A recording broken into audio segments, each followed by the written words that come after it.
Tantor Audio, a division of Recorded Books, presents The Dragons and the Snakes: How the Rest Learned to Fight the West by David Kilcullen. Narrated by Christopher Douyard. Publisher's Note: in this audio edition, you will hear references to figures and tables present in the print and ebook formats of the book. Introduction. It was mid-2012, as I was wrapping up Out of the Mountains, the book on future urban conflict that I finished later that year, when I began seriously researching the issues that underpin this book: the return of great power military confrontation, the convergence of state and non-state adversaries on remarkably similar operating methods, despite their radically different points of origin, and the notion that something in the environment created by Western military dominance since the Cold War might be driving that convergent evolution. Already clear was the growing influence and increasingly sophisticated methodology of competitive or actively hostile nation-states that were exploiting our exclusive focus on terrorism, seeking to fill the geopolitical, economic, and security vacuum we had left as we became bogged down in the wars of occupation in Iraq and Afghanistan. The signs were everywhere if one cared to look. The Chinese-constructed container terminal on Colombia's Pacific coast, as well as Chinese military advisors and hardware appearing across Africa and in Sri Lanka's fight against the Tamil Tigers. The Russian air cargo companies dominating licit and illicit transport operations in the Horn of Africa. Russian private military contractors appearing in Syria to support Bashar al-Assad's regime. Russia's decision to reopen its signals intelligence station at Lourdes, Cuba, directly targeting the United States. The Iranian and North Korean advisors and military operators in Venezuela. The competition for influence among Turkey, Saudi Arabia, and Iran, and their Gulf allies in the Horn of Africa and across North Africa. All of these were signs that, as we doubled down on the costly fight against terrorism, other risks and competitors were growing apace. To be sure, the signs were not as clear in 2012 as they are now. China's first aircraft carrier, the Liaoning, had yet to be put to sea, and Beijing's island-building efforts across the collection of rocks, shoals, and atolls that it claims in the disputed South China Sea were just beginning, while the Chinese garrisons, radar jammers, anti-aircraft systems, and anti-ship missiles that now dot the area had still not yet been deployed. Russia had invaded and occupied Georgian territory, launched cyber attacks against Estonia, and promoted a frozen conflict between Azerbaijan and Armenia. But the seizure of Crimea and Moscow's barely covert invasion of Ukraine were still in the future, as was the shooting down of Malaysian Airlines flight MH17 by a Russian anti-aircraft missile, and Russia's return as a key player in the Middle East via its overt military intervention in Syria. Iran had yet to expand its footprint in Syria and Yemen. Its operations in Iraq remained clandestine, though dangerous, and its nuclear program, suspended in 2003, was the subject of ongoing, secret negotiations with the Obama administration in the lead-up to the Joint Comprehensive Plan of Action, the Iranian nuclear deal, which became public in 2015. North Korea's new leader, Kim Jong-un, had yet to show his ruthless mettle, being regarded by many observers as young, callow, and likely to remain under the thumb of powerful generals and older relatives, many of whom he later killed. While the Arab Spring was in full retreat by mid-2012, the Benghazi attack had yet to hammer home the failure of the Libya intervention, and the rise of the Islamic State was still a niche concern for Iraq watchers who struggled to gain attention or traction from a U.S. administration that considered the Iraq War done and dusted the moment we withdrew, as if leaving the conflict equated to ending it. By early 2013, I was researching and writing, conceptualizing the new strategic environment through the lens of James Woolsey's testimony exactly 2 decades earlier, in 1993. In which he had talked of the West slaying a large dragon, the Soviet Union, only to find itself facing a bewildering variety of snakes in the post-Cold War environment. By the end of 2013, particularly after Moscow's diplomatic victory in resolving the crisis created by the Eastern Ghouta nerve agent attack in Syria, and Washington's failure to enforce its own red line over Assad's use of chemical weapons, it seemed clear that the dragon, in the form of Putin's Russia, was back. We were dealing with both state and non-state adversaries at the same time and in many of the same places. But it seemed equally clear that, in the intervening 20 years, the dragons, including China, had been watching and learning, figuring out how to fight like the snakes that had so bedeviled us since the Cold War, and particularly since 2003. While keeping a wary eye on Iraq, and as our field teams continued to support humanitarian and stability efforts in Syria and Afghanistan, my research team and I were increasingly focused on developments in Russian and Chinese asymmetric and unconventional warfare, which appeared as capable adjuncts to these countries' military modernization and expansive political and economic programs. But then, all of us were forced into a massive detour. The breakout of Islamic State across Iraq and Syria in the spring and summer of 2014 was not just a huge setback for the United States and Western countries seeking to stabilize Iraq, nor was it merely a massive embarrassment for a U.S. president who had described ISIS as a junior varsity team just months earlier and talked of the receding tide of war only days before ISIS tanks captured Iraq's second-largest city, Mosul, in June 2014. It also showed that, just as the dragons had been learning from the snakes over the past decade or more, non-state actors were copying state techniques and deploying levels of technology and lethality previously restricted to governments. My book Blood Year, published in 2016, chronicled the rise of ISIS, but it came out too early to track the group's eventual, albeit partial, demise in 2017-18. As its core pseudo-state caliphate in Iraq and Syria lost control of the territory and population it had seized in its initial wave of success, eventually to be extinguished as a territorial entity in March 2019. Its worldwide international network survived and continues to inspire and direct attacks, while a dozen ISIS-aligned groups, provinces, wilayat, remain active from Afghanistan to Nigeria, and from Libya to the Philippines. But even as I traveled across the region, spoke with numerous sources from Iraq, Syria, and North Africa, and finished Blood Year, I kept returning to the main ideas of the earlier book on convergent evolution, the way in which, unlike actors confronting a similar environment, can come to resemble each other. And to be sure, ISIS provides a striking example of one of these ideas: the increasing adoption by non-state actors of state-like tactics, techniques, and technologies. ISIS thought of itself as a state, levying taxes, establishing civilian governance structures, selling electricity and water, and trading oil on the international market. It fought like a state, adopting conventional tactics borrowed from nation-state adversaries, or derived from the large portion of its leaders trained in Soviet tactics under Saddam Hussein. It acquired tanks, artillery, and at least a couple of working aircraft, rockets, and mortars, and sought to seize and hold cities and control populations using remarkably conventional means. Its strategy, which amounted to seizing and holding territory, then expanding that territory through conventional military conquest supported by guerrillas, terrorist cells, and subversion efforts in its enemy's hinterland, was entirely state-like. The group's horrific atrocities and its mastery of social media tended to distract from its utterly state-like strategic approach.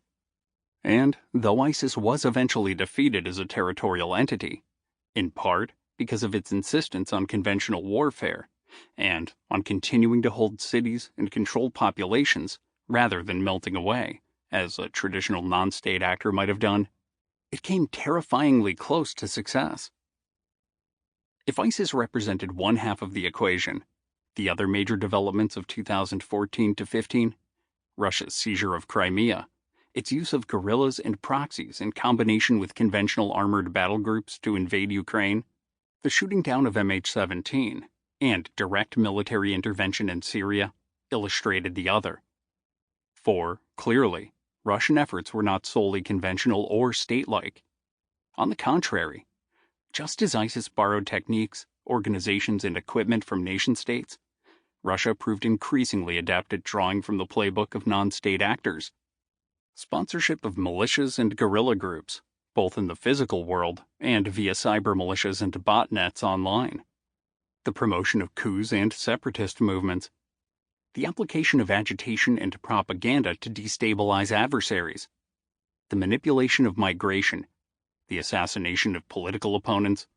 The weaponization of energy supplies. And election interference all showed Russia's willingness to adopt the techniques of non-state actors while pursuing nation-state objectives.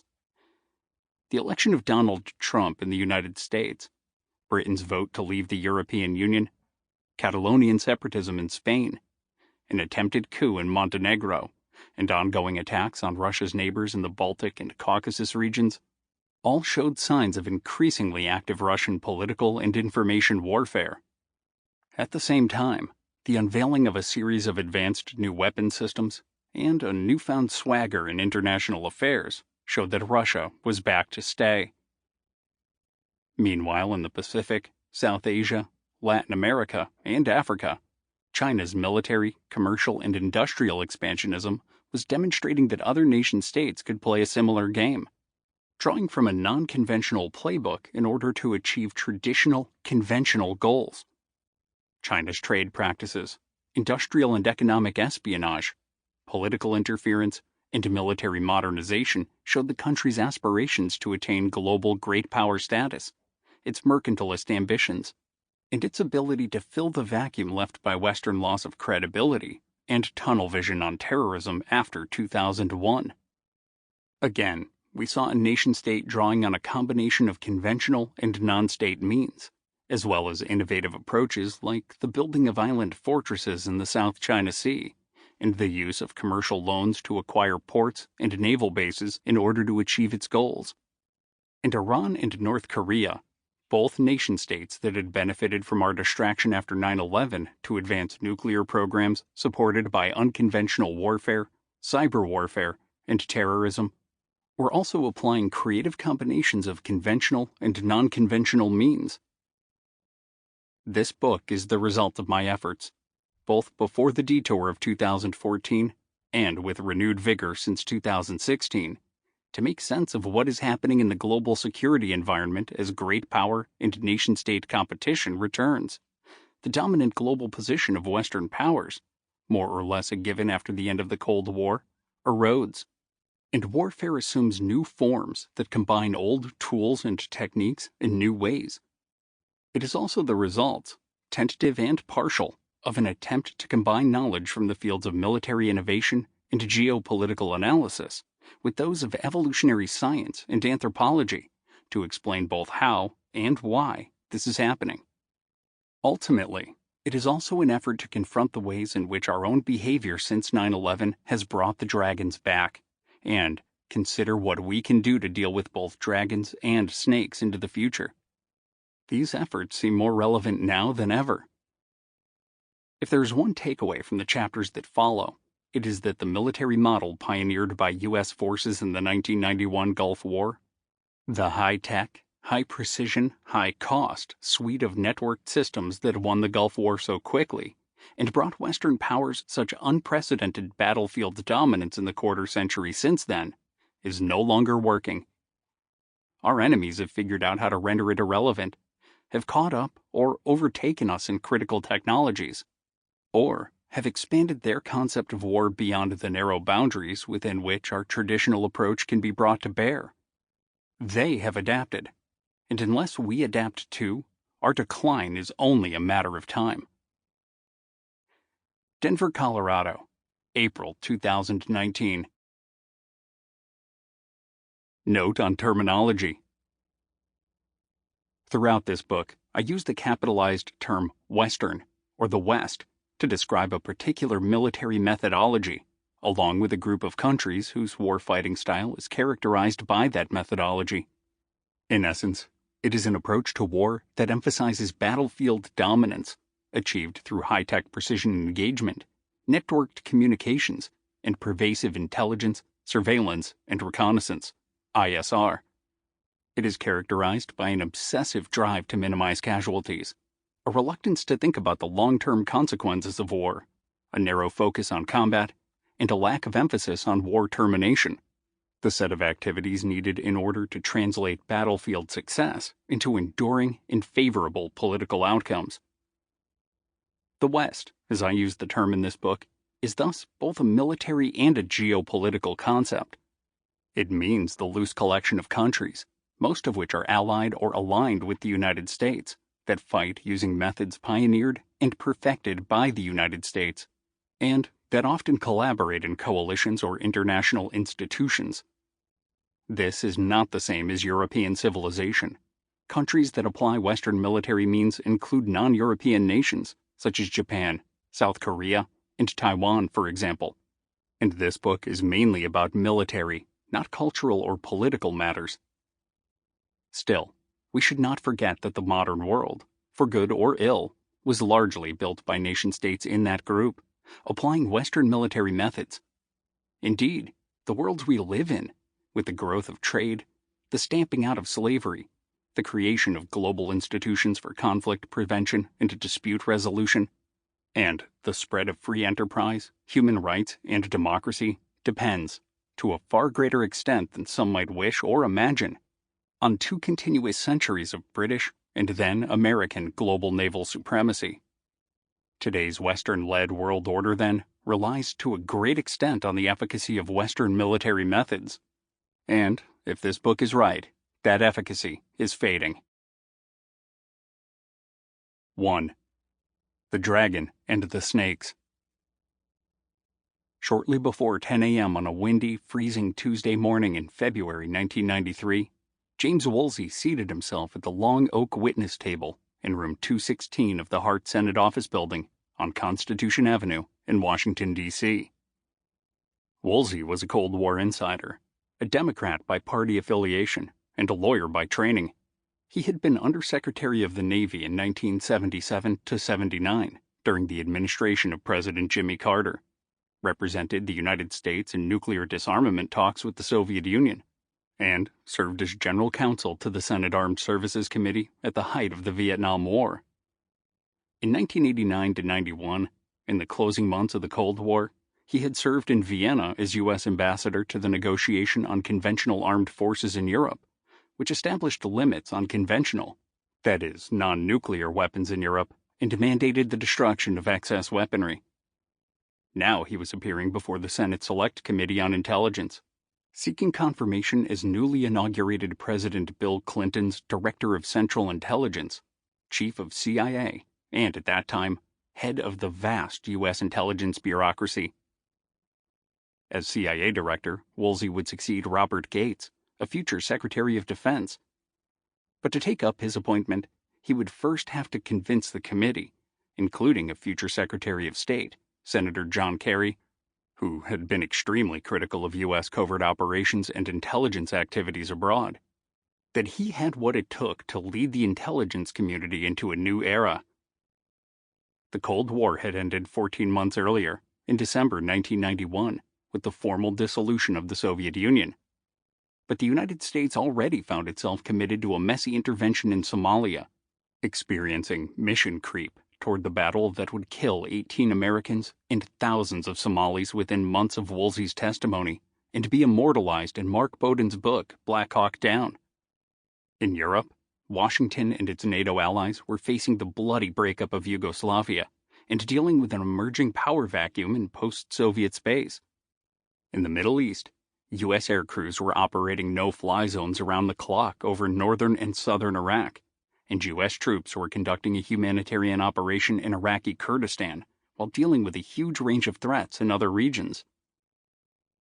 In the course of his long and ultimately successful confirmation hearing, Woolsey made a defining statement on the era to come.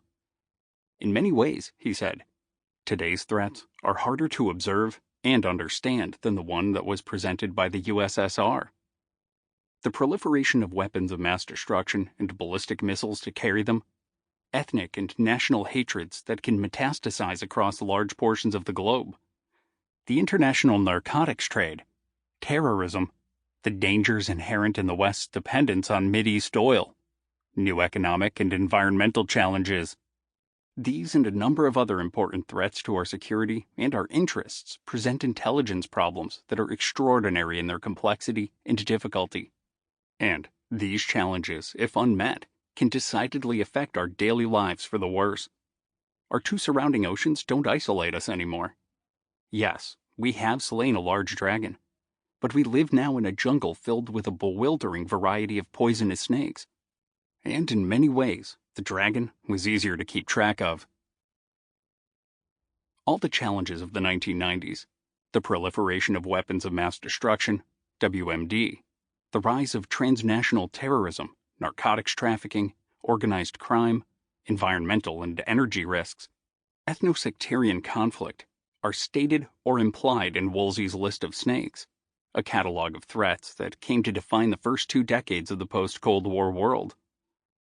Indeed, his prediction so accurately described the following 20 years that it's no exaggeration to say that we lived then in a Woolseyan security environment where threats emanated mostly from weak or failing states and from non-state actors, snakes, rather than from capable state adversaries, dragons.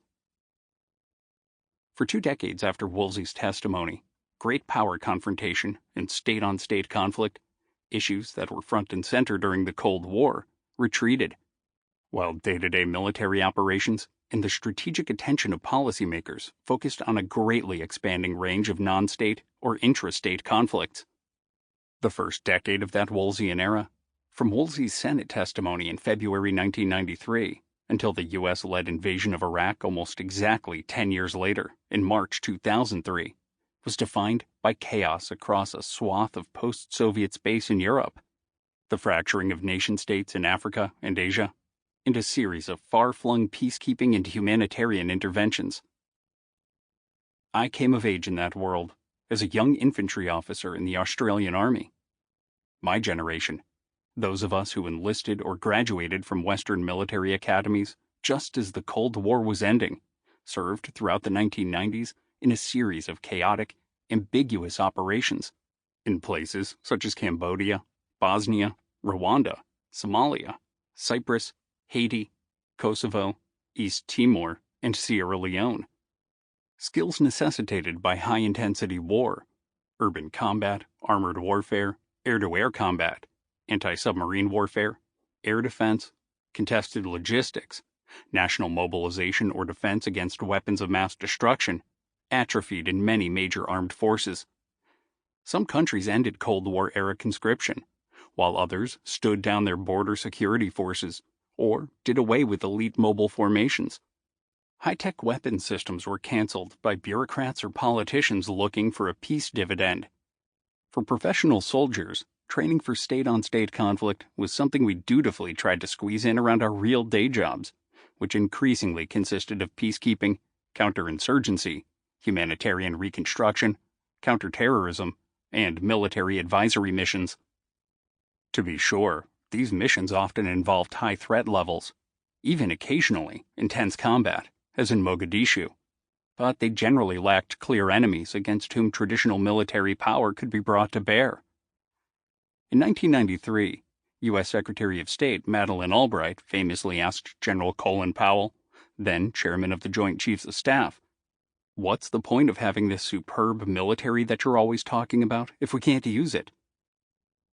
In the same vein, a 1992 book on Australian defense strategy was titled Threats Without Enemies, while in Europe, the French theorists Lou Francard and Jean-Jacques Patry characterized military operations of that era as contre-guerre, counter-war, where the phenomenon of war itself, not a particular armed adversary, was the enemy, and the fundamental goal was to end the conflict, not to win it. In the second decade of the Woolseyan era, from March 2003 onward, as the ill-judged invasion of Iraq slid rapidly from a triumphal 3-week blitzkrieg to a messy reconstruction mission, then into a horrifically violent insurgency, The United States and allied countries focused their resources and attention almost entirely on combating terrorism.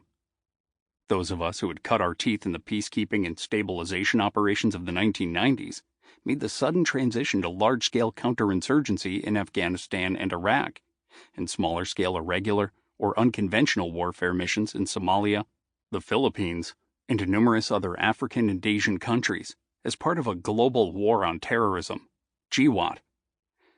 Our peers in the intelligence community likewise found themselves increasingly engaging in lethal combat operations, as CIA and other agencies became warfighting organizations in their own right, allegedly, according to a series of published accounts by agency insiders, launching their own drone strikes, fielding shadowy armies of thousands of local fighters, led and trained by paramilitary operations officers, and leading counterterrorism pursuit teams, CTPTs, on raids that were increasingly hard to distinguish from straight-up military operations. The wars in Iraq and Afghanistan were much more lethal than anything we'd done in the 1990s. But the difference was one of degree, not kind. Like the missions of the 1990s, our post-9/11 campaigns dealt with a multiplicity of non-state threats and sought primarily to end conflicts and stabilize local environments so that we could leave rather than conquer and occupy. To extend Woolsey's analogy, from 1993, we focused on snakes rather than dragons. But from 2001, intensely so after 2003, we narrowed our gaze to just one snake, terrorism, and one subset of terrorism, Salafi jihadism, the variant of Islamic extremism exemplified by Osama bin Laden, as we sought to cut the head off the snake, to repurpose bin Laden's own phrase, by killing or capturing al-Qaeda leaders. A series of strategy documents in this period, foremost among them the 2002 National Security Strategy of the United States, read as if the sole organizing principle of national security and foreign policy would henceforth be countering terrorism. Terrorists are organized to penetrate open societies and to turn the power of modern technologies against us, the 2002 strategy argued, claiming that the gravest danger our nation faces lies at the crossroads of radicalism and technology. To defeat this threat, we must make use of every tool in our arsenal: military power, better homeland defenses, law enforcement, intelligence, and vigorous efforts to cut off terrorist financing. The war against terrorists of global reach is a global enterprise of uncertain duration. America will help nations that need our assistance in combating terror, and America will hold to account nations that are compromised by terror, including those who harbor terrorists, because the allies of terror are the enemies of civilization. The United States and countries cooperating with us must not allow the terrorists to develop new home bases. Together, we will seek to deny them sanctuary at every turn. One problem with this formulation was the idea of terrorism as a single, unified opponent, one that could stand in for a traditional state-based adversary and be considered to have an overarching intent and objectives. Nobody, of course, believed that Salafi terrorism was monolithic. The tendency of jihadist groups to splinter, turn on one another, and engage in bloody internecine conflict over the most hair-splittingly banal doctrinal differences was well understood. Likewise, other varieties of terrorists, Shia groups such as Hezbollah sponsored by Iran, narco-terrorists such as the FARC in Colombia, and European separatist groups such as the Irish Republican Army and the Basque ETA, had little in common with jihadism. But the need to apply military decision-making processes designed for the Dragon during the Cold War to post-9/11 snakes led by default to two-sided adversarial planning. As the national security strategy conceptualized the environment, there was something called terrorism and its allies on one side, with civilization and its allies on the other. This in turn led to the notion of terrorists being organized, structured, and motivated by long-term strategic goals that were equivalent, though diametrically opposed, to ours. This planning construct, always artificial, proved increasingly hard to sustain over time. Far from being organized and focused, the enemies we fought in Iraq and Afghanistan turned out to be fractured into a perplexing multiplicity of competing groups, rather than a single worldwide conspiratorial network guided by the invisible hand of Osama. Sample complete. Ready to continue?